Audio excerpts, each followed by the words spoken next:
ಏನಮ್ಮ ದುಡ್ಡು ಅರೇಂಜ್ ಆಯ್ತಾ? ಇಲ್ಲ,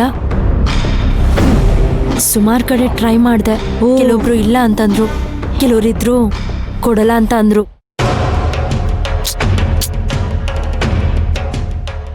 ರಾಜಾಜಿನಗರದಲ್ಲಿ 15% ಬಡ್ಡಿ ಕೊಡೋರಿದ್ದಾರೆ ಅಂತ ನನ್ನ ಫ್ರೆಂಡ್ ಹೇಳಿದ್ಲು. ಅವ್ರ ಹತ್ರನೇ ಹೋಗ್ತಾ ಇದ್ದೀನಿ. ಎಷ್ಟು ದುಡ್ಡು ತಗೋತಾ ಇದೆಯಾ ಬಡ್ಡಿಗೆ? 5 ಲಕ್ಷ ರೂಪಾಯಿ.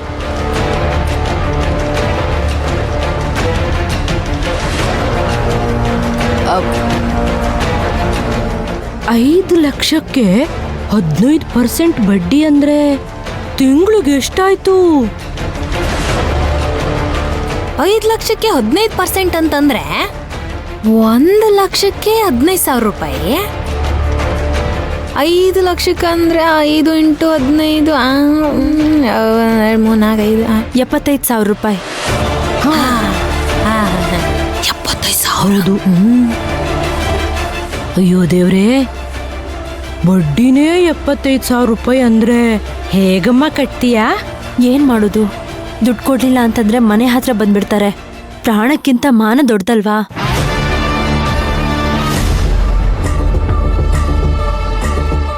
ಮಲ್ಲಿ,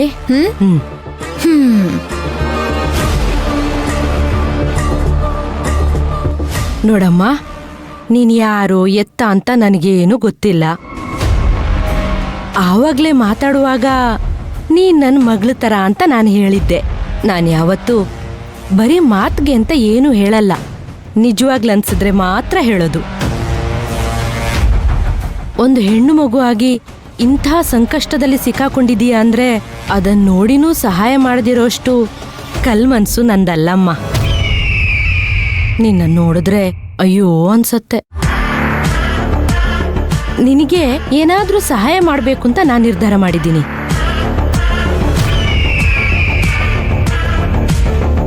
ತಗಮ್ಮ. ಇದರಲ್ಲಿ 5 ಲಕ್ಷ ರೂಪಾಯಿ ಕ್ಯಾಶ್ ಇದೆ.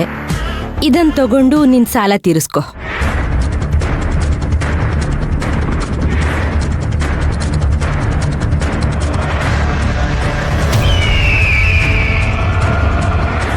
ತುಂಬಾ ಥ್ಯಾಂಕ್ಸ್ ಅಮ್ಮ. ಬಡ್ಡಿ ಎಷ್ಟು? ಅಯ್ಯಯ್ಯೋ, ಬಡ್ಡಿ ಎಲ್ಲ ಬೇಡಮ್ಮ. ನೀನ್ ಅಸ್ಲೇ ಕೊಡೋದು ಬೇಡ.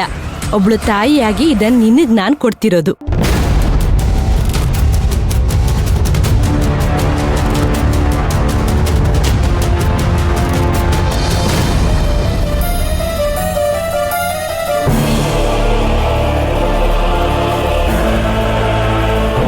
ಪರವಾಗಿಲ್ಲ ಬಿಡಮ್ಮ.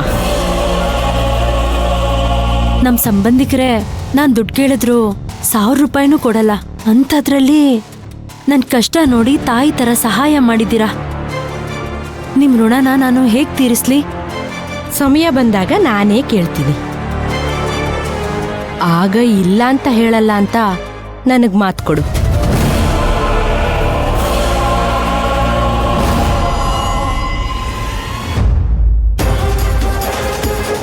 ನನ್ ಪ್ರಾಣ ಕೇಳಿದ್ರು ನಾನಿಲ್ಲ ಅನ್ನಲ್ಲಮ್ಮ.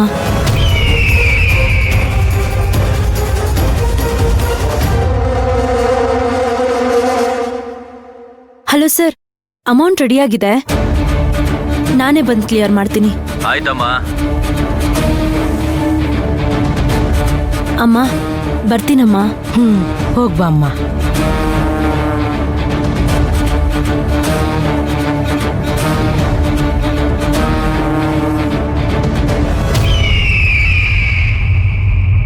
ಅಯ್ಯೋ ಅಲ್ಲ ಮೋರೆ, ಈಗ ದುಡ್ಡು ತಕೊಂಡು ಆಮೇಲೆ ನಾವು ಹೇಳೋದ್ ಕೆಲಸ ಮಾಡ್ಲಂದ್ರೆ ಎಂತ ಮಾಡುದು?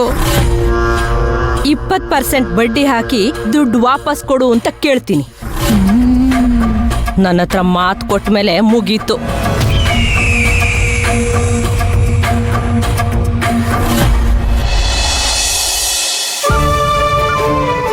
ಅಯ್ಯಯ್ಯೋ, ನೀವು ಹಾಕ್ಲೇ ಇಲ್ಲ ಚಿಕ್ಕಿ, ನಾನು ಹಾಕ್ತೀನಿ.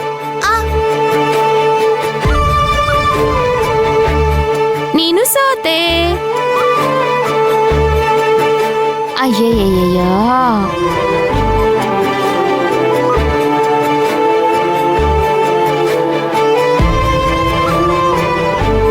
ಅಮ್ಮೋರೆ, ಅಭಿರಾಮಿ ಅವ್ರಿಗೆ ಟ್ರೀಟ್ಮೆಂಟ್ ವರ್ಕ್ ಮಾಡಲ್ಲ ಅಮ್ಮೋರೆ. ಅವ್ರಿಗೊಂದ್ ಮಗು ಆಗ್ತಾ ಇದೆ.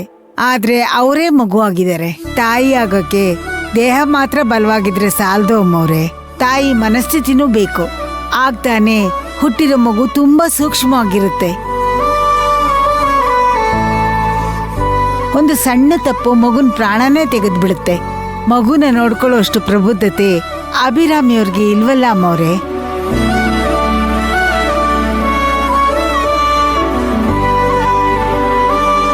ನಾನು ಅದೇ ಪ್ರಯತ್ನದಲ್ಲಿದ್ದೀನಿ ಕಮಲಮ್ಮ.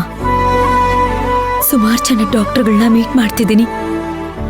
ಒಂದಷ್ಟು ಡಾಕ್ಟರ್ಗಳು ಪಾಸಿಟಿವ್ ಆಗಿ ಮಾತಾಡ್ತಿದ್ದಾರೆ. ಅವಳಿಗೆ ಮಗು ಆಗೋಕ್ಕೂ ಮುಂಚೆನೆ ಅವಳು ಸರಿಯಾಗ್ಬೇಕು. ಅಲ್ಲಿವರೆಗೂ ಒಂದ್ ನರ್ಸ್ ಜೊತೆಲೇ ಇರ್ಬೇಕು. ಶಿವಗಾಮಿ, ನನ್ಗೇನಾಗಿದೆ? ನನಗ್ ಯಾಕೆ ಟ್ರೀಟ್ಮೆಂಟ್ ಕೊಡಿಸ್ಬೇಕು? ಅದು ನಿನ್ಗೆ ಇವಾಗ ಮಗು ಆಗ್ತಿದೆ ಅಲ್ವಾ, ಅದನ್ನ ನೋಡ್ಕೊಳ್ಳೋದಕ್ಕೆ ಟ್ರೈನಿಂಗ್ ಬೇಕು. ಅದ್ರ ಬಗ್ಗೆನೇ ಮಾತಾಡ್ತಾ ಇದೀವಿ ಅಷ್ಟೆ. ನಮ್ಮ ಮನೆಗೆ ನರ್ಸ್ ಬಂದಿದಾರಲ್ಲ, ಅವ್ರ ಹತ್ರನೇ ಟ್ರೈನಿಂಗ್ ತಗೋತೀನಿ. ನರ್ಸ್ ನಿನಗಿಷ್ಟ ಆದ್ರಾ? ಓ, ಸಿಕ್ಕಾಪಟ್ಟೆ ಇಷ್ಟ ಆದ್ರು. ತುಂಬಾ ಸ್ವೀಟ್ ಆಗಿ ಮಾತಾಡಿ ಕೈಯಾಗಿರೋ ಮಾತ್ರೆ ಕೊಡ್ತಾರೆ. ಆಮೇಲೆ ಮುದ್ ಮಾಡಿ ಮಾಡಿ ಊಟ ತಿನ್ನಿಸ್ತಾರೆ. ನಾನೇ ತಿಂದ್ರೆ ಇಷ್ಟೇ ತಿಂತೀನಿ, ಅವ್ರು ತಿನ್ಸಿದ್ರೆ ಇಷ್ಟು ತಿಂತೀನಿ.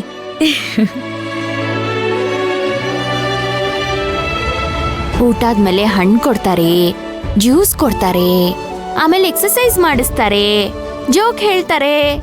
ನನ್ಗಂತೂ ನಕ್ಕು ನಕ್ಕು ಹೊಟ್ಟೆ ನೋವು ಬಂದ್ಬಿಡುತ್ತೆ. ಅಷ್ಟು ಜೋಕ್ ಹೇಳ್ತಾರೆ. ನಾನ್ ಏನ್ ಹೇಳಿದ್ರು ಮಾಡ್ತಾರೆ. ಶಿವಗಾಮಿ, ನಿಂಗೆ ಅವ್ರು ಎಲ್ ಸಿಕ್ಕಿದ್ರು? ನಾನೇ ಅವ್ರನ್ನ ಹುಡುಕಿ ಕರೆಸ್ದೆ. ಅವ್ರ ಜೊತೆಗಿದ್ರೆ ಹ್ಯಾಪಿಯಾಗಿರತ್ತೆ ಗೊತ್ತಾ? ಹಾಗಾದ್ರೆ ನಾನ್ ಜೊತೆಲಿದ್ರೆ ಹ್ಯಾಪಿ ಆಗಿರಲ್ವಾ? ನೀನ್ ನನ್ ಫ್ರೆಂಡ್ ಅಲ್ವಾ? ನೀನ್ ಜೊತೆಗಿದ್ರೆ ನನ್ ಡಬಲ್ ಹ್ಯಾಪಿ.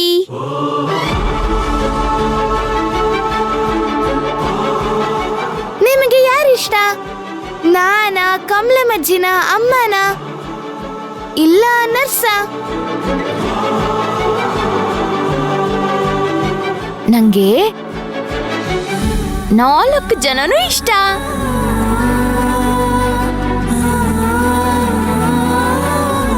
ನೀವ್ಯಾರು ನಂಗೆ ಬೇಜಾರು ಮಾಡಲ್ಲ.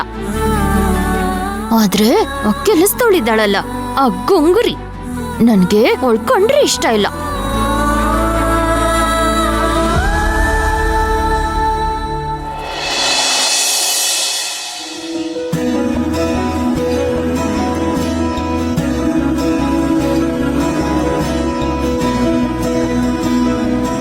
ನಮಸ್ತೆ ಅಮ್ಮ. ನಮಸ್ತೆ. ತಿಂಡಿ ಆಯ್ತಾ? ಹಾ ಆಯ್ತಮ್ಮ. ನೆನ್ನೆ ನೀವು ದುಡ್ಡು ಕೊಟ್ಟು ಸಹಾಯ ಮಾಡಿಲ್ಲ ಅಂದಿದ್ರೆ ಇವತ್ತು ಮಾನ ಮರ್ಯಾದೆ ಹೋಗಿ ಜೀವಂತ ಹೆಣ ಆಗಿ ಸಾಲ ಕೊಟ್ಟ ರಾಕ್ಷಸರ ಗೋಡೋನಲ್ಲಿರ್ತಿದ್ದೆ ನಾನು.